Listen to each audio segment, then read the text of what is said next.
Hey guys, it's Ruben from SUPboarder and I'm down here at the 2014 SUP Surfing Championships at Watergate, hosted by SUPer.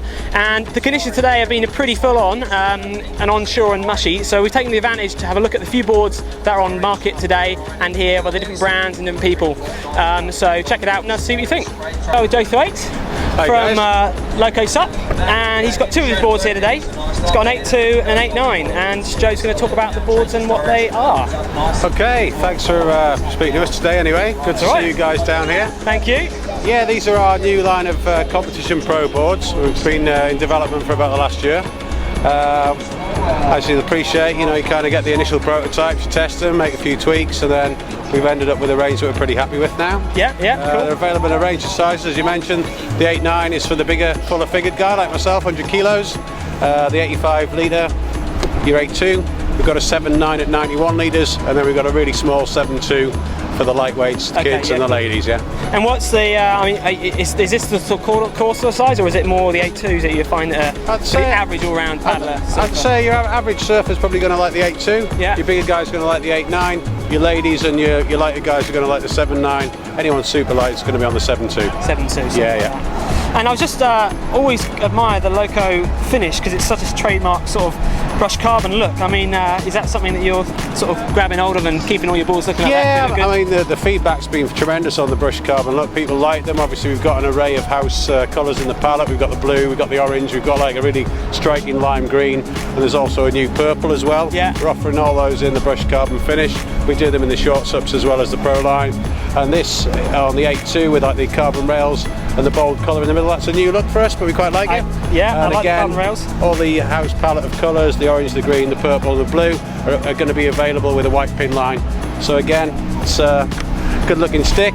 We have our branding quite loud, as everyone seems to like it. You do a top turn, you see the logo. Gets us out there, And as far as the brand of Loco, I mean, there's a lot of Fuerteventura background going on. I mean, where does that all come from? Is that from you? Or the brand was born out there. I mean, I basically got introduced to Bauke Becker at Witchcraft through a mutual friend who was working in his workshop out there. And our first generation of boards, we worked with Bauke as time's progressed. I mean, this shape was originally one of Bauke's, but with him being more windsurfing, he wasn't quite up to scratch in terms of sorting out the tail rocker and things. So we took a bit of guidance in terms of the tail kick on the boards. We're starting to work with a few more interesting custom shapers in the UK, and on our race program we're working with some guys in America as well. So just pushing it out there. I mean, as an enthusiastic paddleboarder myself, I go out, I see what's available, I see what isn't available, more importantly, what I like, what I think I'd like. Take a lot of inspiration from surfing. I mean, these boards are basically scaled up versions of a 6.2. Basically pack the volume in there, made the rails a little bit straighter, just so they can paddle them, they're not rolling around all over the place, Yeah, I mean, and weight-wise, they're quite light boards, aren't they? Yeah, I mean, that for 131 litres, you're looking at 8 kilos. This one's about 7.2. The lightest board, the 7.2, is 5.7 kilos. So bearing in mind they're hand laid up, they're not in a mould in a factory. Everyone's CNC'd, they're laminated by hand, vacuum bags. The weights are respectable compared to what's out there, definitely. Yeah, it's great. Well, they're good-looking boards. And this is the so this is 2015, right? This is going to be the current range roll through from now 2015. Yeah, absolutely. And you sort of just bring new boards out as they come, don't you? We drip feed it. We haven't got a program as such. We're not like the windsurfing guys who kind of bring things out in September. When we've got a new shape, we get it out there, we get the team on it, get some feedback, and then if there's people interested in the boards, I mean our short SUPs, as I said, there's a lot of talk about the Tomo design at the minute. We kind of visited that and then moved away because we found that it topped out in kind of head-high conditions. So we found a slightly more rounded rail, gave a bit more top end on the performance side of it. So we're always pushing. I think we're going to look at some more channel designs, but probably less square in the rail like the Tomo Vanguard. Probably more of this kind of profile, but with like a nice channel coming through it. Looking at S-Deck options as well. So it's got it all going on. Yeah, always. It's busy times at Loco. Yeah, excellent. Lots of things going on. Loco SUP, Joe Thwaites. Look at the boards. Go check them out. Okay, so we're here with Alex Murray from Escape SUPs, and you've just had a heat today on your first day of competition. We look pretty full on. But you were riding this new model I've seen before. Yeah, this is a 7.5 Fat Cat, which is basically a stretched up version of our Fat Cat shortboard, which I ride as a 5.6. So I've elongated it, made it into 7.5. It's 28.25 wide by 3 5/8 thick, so it's actually a bit thinner than the boards we've been using. It's got quite a wide tail. I've been riding it all week in clean waves, and it's been awesome. Today in chop it's pretty wobbly, but it still seems to be doing quite well on the wave. Yeah. But I mean, it enables you to surf a slightly wider board, but still be able to go quite vertical on it. I've also tried it as a quad. This is set up as a thruster, but it seems to work just as well as a quad. So, I mean, your personal. I mean, would you always pick a thruster over a quad, or is it? I'm changing depending on the conditions. Bit of both, really. yeah. So if it's a bit cleaner and bigger waves, then I would ride a quad because it'll feel faster. In smaller waves, you feel a bit slidier on the thruster, so you can do some more tricks and stuff. Yeah. And you've got quite a few materials going on there, haven't you, with the board construction wise, on the bottom here and on the top? This has got carbon rails. It's got a nega on the deck, which is this white netting. Yeah. It's got carbon strips through the heel area to try and give it some strength around an area which generally takes the biggest wear because your heel sent into it. Obviously normal FCS handle. On the bottom this is a kind of carbon Technora, which again gives it a little bit of strength around the fin area, stiffens up the tail. Because there's a lot of movement in the fin area, isn't there? So you want to keep that stiff. We've got a very small plywood stringer through it, gives it a little bit of stiffness as well. Yeah. So you guys basically take the concept of riding your shortboard and you soup it up to ride you want to ride your SUP. Yeah, exactly. So all your experience. I mean, my background is in surfing, so I'm wanting to feel like I'm surfing on a SUP, the same as I do when I'm surfing without a paddle. And so far this feels pretty much like it. Yeah, well, look good up to today, so let's hope tomorrow it sort of does the job as well. And we've got another board here, which obviously is brand new. Yeah, and this is the bit of a longboard concept board. What we're trying to do here is enable you to have a longboard feel, so you can nose ride, you can get onto waves really early, but the way the fins are configured and the fact that it's got a very nice thin narrow tail means you can stand on the tail and still ride it more like a shortboard. More like a shortboard. So it's got progressional longboard, a real pretty much, yeah. So you can walk it if you want to do traditional style, or you can stand off the tail and throw it around. So unlike a normal 10.5, 9.5 SUP, this is basically a surfboard designed for like longboard. You wouldn't really, you could cruise down the river in it, but it's actually really designed for surfing. Yeah. Even though it's a bigger SUP. Yeah. Which is something that we haven't seen so far in the market, is it? There's been a few today, a few longboards coming out, but I think this might be the direction that people are going. Yeah, I think anybody that's used to riding a longboard from a surfing background that rides 9+ in length, this will be the sort of board that they want to get straight onto and find that it's very performance oriented, even though it's got that extra length. Yeah. This is set up as a quad. You can ride it as a 2+1, which is a more traditional setup for a longboard, but the quad system would give you lots of speed and be able to be very maneuverable. Yeah, yeah. And this has got no stringer in it, so it's just a glued polystyrene core. We've done this in a resin tin, which is basically putting a pigment in the resin, and we've done it in different colours. This is a carbon stripped, again, as similar to the other board, try and give a bit of heel strength. Yeah.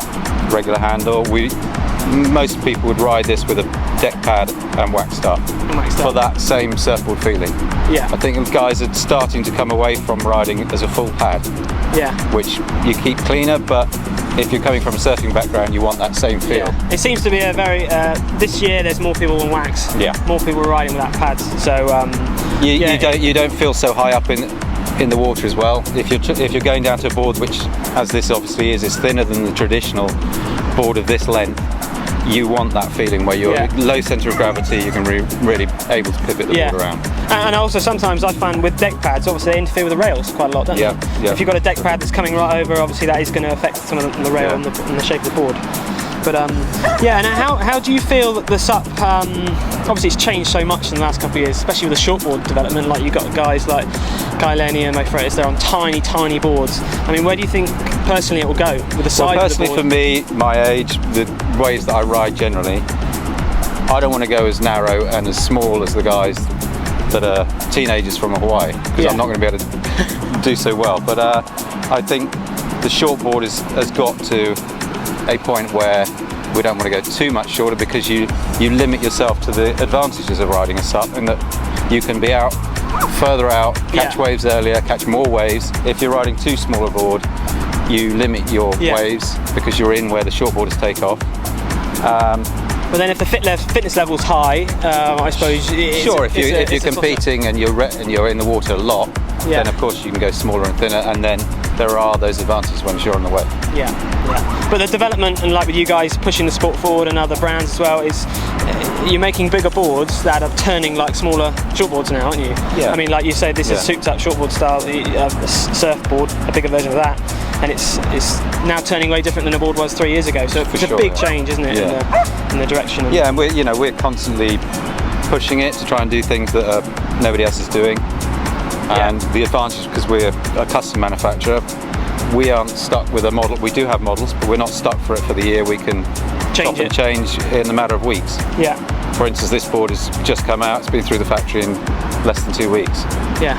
So tomorrow we could go back. We've seen some more boards. We may have a new idea, or talk to other guys, and we can put another board through in a couple of weeks. And so we're right on, we feel, the top of the game. Top of the game, great, fantastic. Well, good luck tomorrow, and good chatting with you. So we're here with Matt again, and he's going to talk about what boards he's been using. He's got a few different boards down here today. Do you want to talk us through your range? Yeah, cool guys. How's it going? Right, I've got 2 boards that I've been testing and riding for about 8 or 9 months now. They're both similar templates. One's just a narrower one. So if we start with this one, Pick it up. 7'9". Pulled in nose, pulled in tail. This one has about 90 litres of volume, so it's 7'9" by 26 3/4. It's got a bit of a swallow tail. It's about 43 inches a foot from a tail, 43 centimetres from tail, and 43 centimetres from nose. So it's a lot more pinched than the one I'll pick up in a second. It's a thruster quad. This board works a lot better in a thruster, especially on backhand waves. I feel that you can go a lot more vertical. I tried it in a quad. I don't really like it so much, but Too locked in? yeah, it's just harder to push around. This in a thruster, I don't know, it just really works really well, and a lot more tail kick than I've been riding with boards in the past. You've got for a smaller back fin there. Yeah, I have. Yeah, just to whack it out. Whack it out on the backhand turns as well. Yeah, on the backhand, you just feel like sometimes you're usually on a backhand turn on a SUP. It feels a bit heavy, but this one you can just crank your shoulder around, and the board all of a sudden just goes vertical, and you're usually quite surprised that you're coming back down again. So yeah, you do have surfers on the shoulder, kind of like looking at you. Yeah, it's fun. And what sort of weight is that coming in at? Interesting. Relatively light. Yeah, I thought it was light. I mean, it's maybe not as light as some of the other boards on the market. It's got a stringer in it. Here we go. Roger hand shapes all of the barkers, so at the end of the day it's easier for him to shape. I think if it didn't have a stringer in it, it is harder to hand shape. All our boards are hand shaped.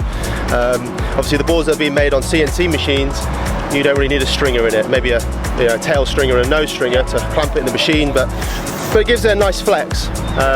So yeah, that gives it a little bit more weight. So I'd say estimated weight probably about 7 kilograms, I would say. So that's my sort of good wave, good wave board. And what's your go-to when it's a bit choppier and it's not quite perfect condition board? So this is a board that those of you that watch the ISA competition might have seen me riding, which is 7'9" by 28, about 100 litres. So you can see it's fuller in the nose, fuller in the tail. It's got a completely different rocker profile, so it's a lot flatter. So if I hold it out like this, see it's quite flat. A lot fatter in the tail? Yeah, a lot fatter in the tail. Yeah.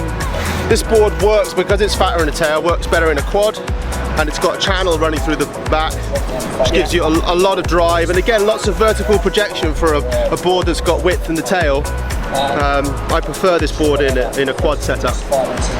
Yeah, it looks nice. Really nice finish. I love the graphics. Yeah. With a carbon strip down the centre. Carbon strip, nice. Yeah. Cool.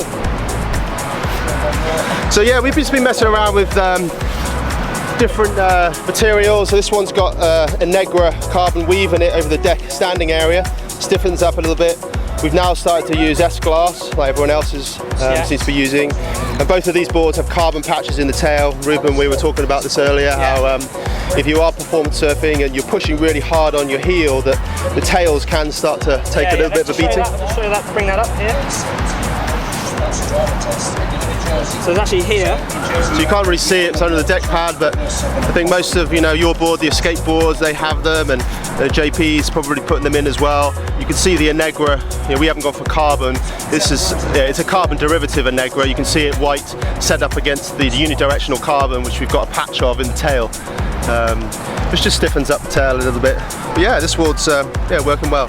Yeah. Here we are then, we got two of our UK top riders. We got our SUPboarder rider Aaron Rowe, and we got Charlie Gray here, who shapes his own boards for Aaron.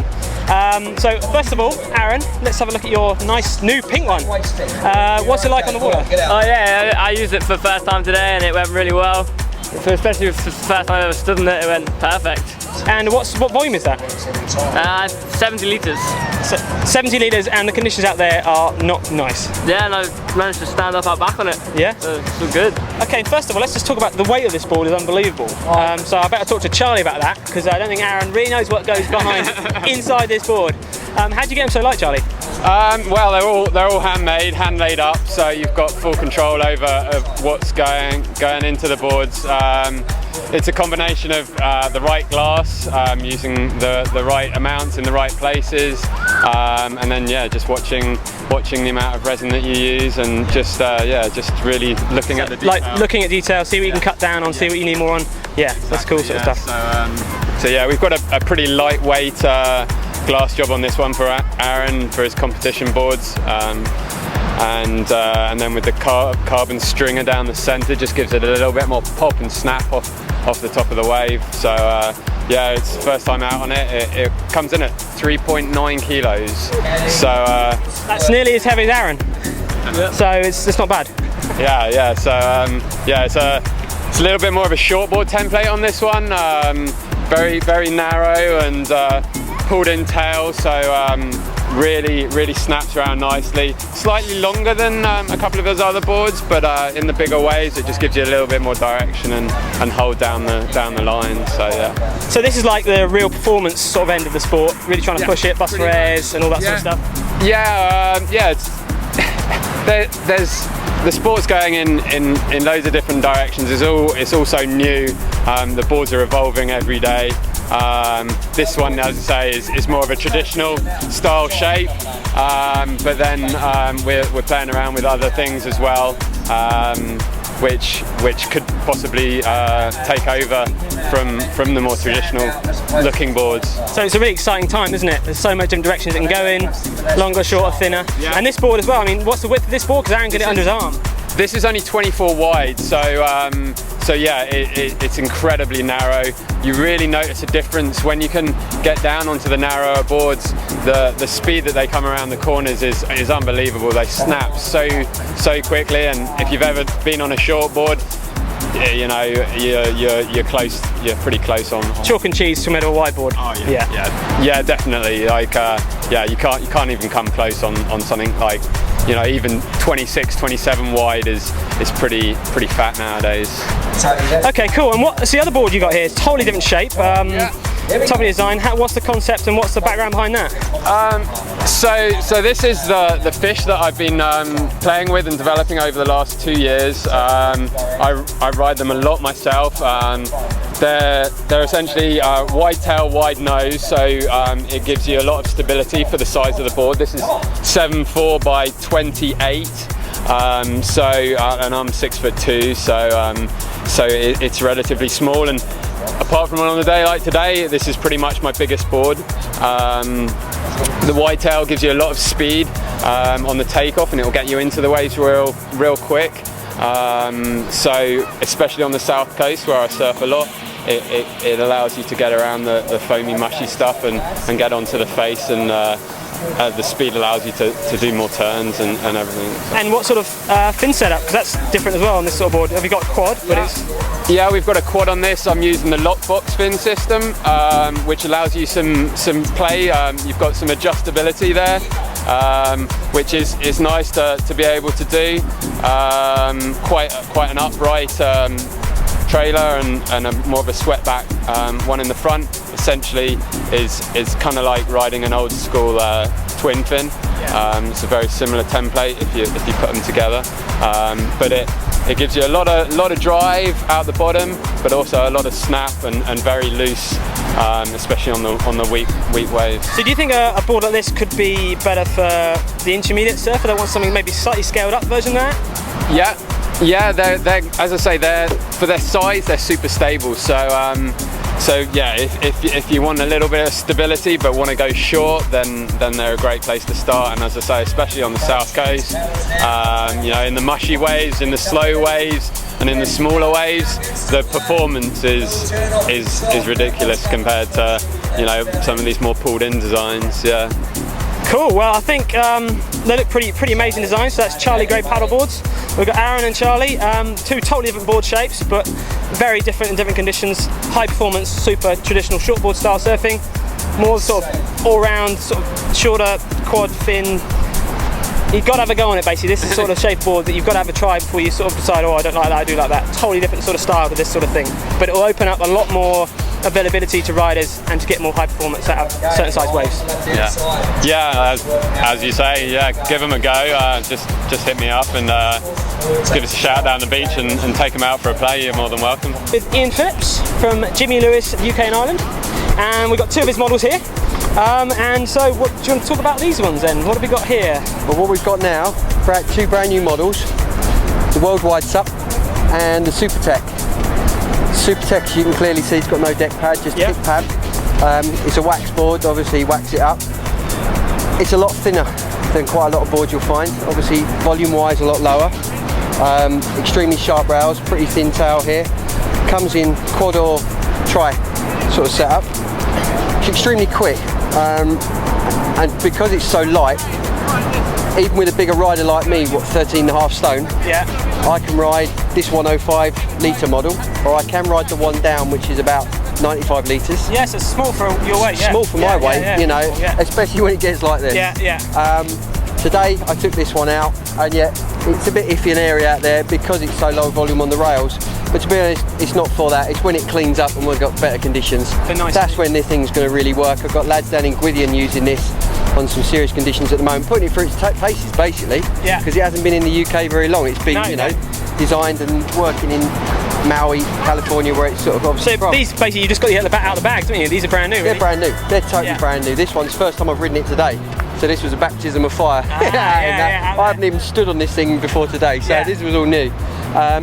We're really cool actually. We've just got some new handles designed by Jimmy and his team, because Jimmy's obviously got his own factory, so all the R&D is actually in-house. It's not shared between any other businesses. So these handles, I don't know if you can see it there, but you can actually get your hand right inside and carry for miles because your fingers are like hooked right up.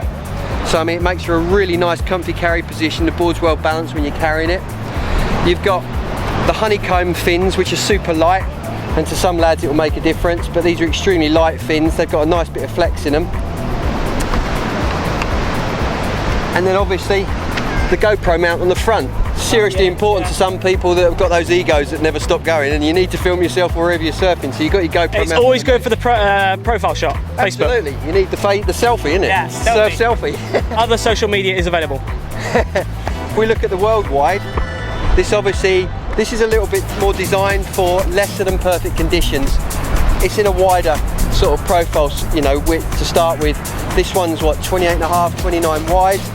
There is a model that I've got bigger than this, which is one size up to 110 litres.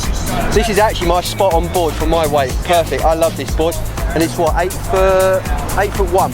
So it actually works really well as my really short board for my weight and my level of skill on that. The bigger version, really nice again. You will find when you go for this sort of board, and this is something that the guys in Ireland who ride for me have been trying out, mixing between the tri and the quad, because at the minute they're riding some pretty big stuff over at Mullockmore and places like that, and they're all saying that in quad it's too quick. Too quick. Far too quick. They've all jumped back to tri fin setup to actually slow the board down. Which obviously you can't complain. If it's too quick, you can only do, you know, drag an anchor. But full deck pad, I still haven't got an answer out of Jimmy, because we talk a lot directly with Jimmy, obviously the guy designing these boards. I haven't got an answer why we've gone full deck pad, but actually it's really nice. It's actually a really comfy thing, because when you're paddling out there, if you've got to push up off the board or whatever, you've actually got quite a few places to just You know, pad yourself out as you're lifting off or whatever. Or even if you're on a bit of a slack wave and you're having to pump quite a bit to keep it going, you can tread further forward than normal without, you know, treading off the nose of the deck pad. There is definitely a big advantage and disadvantage to having deck pads and not. It's just whether you're a personal rider and what you feel. Well, I mean, like I say, I haven't ridden a non-deck padded board of this style. Today, first time ever, and it was a little bit of a psychological tweak, because I'm thinking, am I off it, am I on it, where am I? But actually I got used to it in the end, but I've waxed quite a long way up there, and I did find myself in this foam that we've got, you know, even though these are big waves, there's still a lot of foam rubbish, treading forward to keep going through the foam to get out the other side. So actually I did find myself going more forward than I thought I would. So I think that's where that will come into play for these, you know, and this is why it's been called the worldwide. It's for those Euro conditions that are great and trashy at the same time.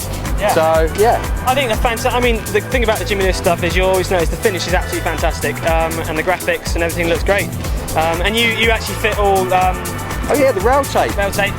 Absolutely every board that we do, I insist. I mean, you don't have to have it, customer's choice. But everything comes with this heli tape that people go on about. But unlike the tape that you get with stickered logos on it, this is 100% clear. 350 micro watts it's thick. Get technical. I know, sorry, alright, high tech stuff, micro watts it's, but it doesn't have to take a knock off a paddle if you start scraping it about. Bearing in mind that I demo these quite a bit with people, it's actually worthwhile, but if it can take a knock off when you're demoing people, then obviously it's going to take it from yourself when you're not hitting so hard. But no effort to fit these, but actually it makes a difference, because whilst the boards are rock hard and they do take a pounding, you struggle then to chip the paint, scrape the paint, you know, ruin the finish. Then when you come to sell it, you've got a higher value board because you just hairdryer it, peel it away, nice shiny board again. Lovely. That could be 2 years old. Yeah, and always reapply the tape, can't you? If you want to, exactly. Well, fantastic. Well, obviously a great looking board from Jimmy Lewis. Ian, go check it out. So here we are with T2. Right. And you've been riding a very interesting board today I've seen out there. What is it? Obviously I can see it's a longboard SUP. Very different shape to any other sort of boards out there, but how is it and what is it? I wouldn't say there's much riding involved today, but this is a 9.3 by 24 wide, which is pretty much the same width as what you get in a normal longboard. The first difference you'll see is we don't have a big fin in the back. Yeah, normal thrust setup. So it basically runs like a shortboard from the tail, essentially. So this is essentially a long shortboard. So you can still run to the nose. You can do 360s on them, though I haven't had it long enough to ruin them yet. But because it's made of carbon fiber and Kevlar on the rails, it's super tough and really light. Really very nervous. When I moved over from my normal traditional longboard, which is epoxy, I had a bit of trouble because this is so much more responsive and springy. Every time you do a cross step, you feel like you're on a trampoline, so you really have to dump down your walking a little bit. You have to be a lot more careful. And I mean, the sort of weight this thing comes in, I mean, it's pretty light, isn't it? What sort of weight is it weighs next to nothing. I think it's comes in at about 6.5 or something, maybe less. So 6.5 really is a really lightweight board. I mean, and the other thing is, because it's 24 wide, it's 24, isn't it, you're saying? Yeah, 24. It's, you don't actually need a handle. If you've got long arms like me, you can just walk around the beach with it. Don't need a handle unless you're super hench, you've got massive traps. I'm wearing carpets permanently. So I mean, what do you think about, because like longboard SUPs, you don't really see that many longboard SUPs in the industry at all, or in the world tour. I mean, it's all short. It's dying out a little bit. It's mainly because the criteria for a contest like this is all oriented towards using your SUP like a shortboard. So this doesn't really have a place. But I think that when you're in your free time and if you enjoy longboarding, then this is what you want. It's just fantastic. And even though it's 24 wide, it's actually quite manageable. Maybe not when it's windy like this and choppy, but in any other normal conditions when you would actually go out, because today nobody would actually go out, it is actually really quite manageable. The width is not really a problem. Yeah, I mean, I think that. Yeah, I mean, there's the amount of longboard surfers and longboard surfers that are out there, and the standard of them is really high. So if they get onto this sort of thing, I think they'll change the sport and they'll really sort of grab a hold of it and really start ripping on them, basically. Definitely, yeah. So having a board that's this narrow, it allows you to have a surf stance and not you really need to move your back foot as well. So you can just chuck your feet in the right position, put it nice and far back on the tail pad, and you're off, basically. It's fantastic. Yeah, so it's a really good-looking progressional longboard shape from Gong. Yeah, we're really impressed with it, and it looks great. And we'll hopefully tomorrow the conditions will be a bit better, and we'll get some footage of T2 out in the water, walking the nose and doing the traditional board stuff. Hell yeah.